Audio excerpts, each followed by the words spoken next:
Account not found in OEC. Ano ang pwedeng gawin? Una, punta tayo sa Chrome. Dito, itatype mo sa search box ang dmw.gov.ph. And then, punta ka dito sa baba. Dito, meron kang pagpipilian. E-registration or account recovery. Pwede tayong punta muna sa e-registration. Once nag-open na ang portal, click the Let's Go. After na maklik mo ang Let's Go, punta ka dito sa baba. Makikita mo dito ang login. Don't click the login dahil hindi mo nga alam ang email address mo. Scroll up ka pa. Hanapin mo dito ang account recovery. Nandito ang account recovery sa baba ng register. Click this account recovery. Then wait. Once na click mo na ang account recovery, lalabas na dito ang POAA online services. Dito sa baba nito, makikita mo ang account recovery, then email address. Pero, hindi mo nga alam ang email address mo. Ano ang pwedeng gawin? Click mo itong Forgot Email Address. Dito sa loob ng account recovery, hingiin niya ang iyong details. Itatype mo dito ang name mo, middle name, and then your last name. Halimbawa, itatype mo dito ang name mo. And then, middle name. And then, my last name. Then, click Next. Lalabas na dito ang details, your account details. And then, after na lumabas yung account details mo, meron ditong instruction sa baba. Please check if the following details is yours. In order to recover your account, you need to file a ticket on POAA Online Help Desk. So, para daw ma-recover mo ang account mo, need mo i-file ang ticket dito sa POAA Online Help Desk. Click natin itong POAA Online Help Desk. After that, lalabas na ang DMW Help Desk. Welcome to the Help Desk. Click Continue. And then, meron na silang option dito na pagpipilian. Tatanungin ka nila dito, what help can we provide you? Ano daw ang gusto mo na itutulong sa iyo? Select services. Select one. Ano ang gusto mo dito? Online service e-registration, online service balik manggagawa, or deployment record?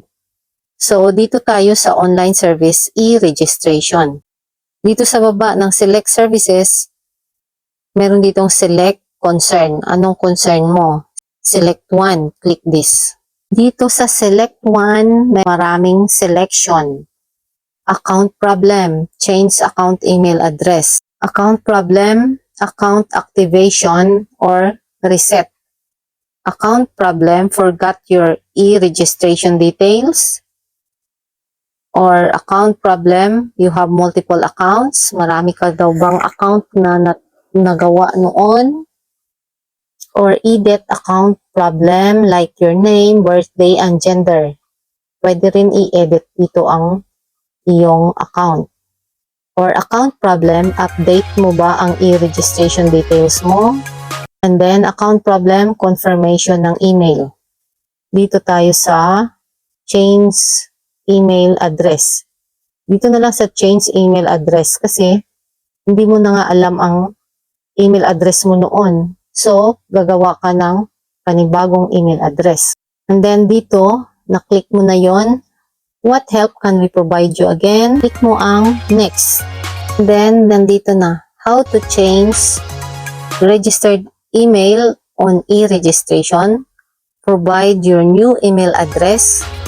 Gagawa ka ulit ng bagong email address mo.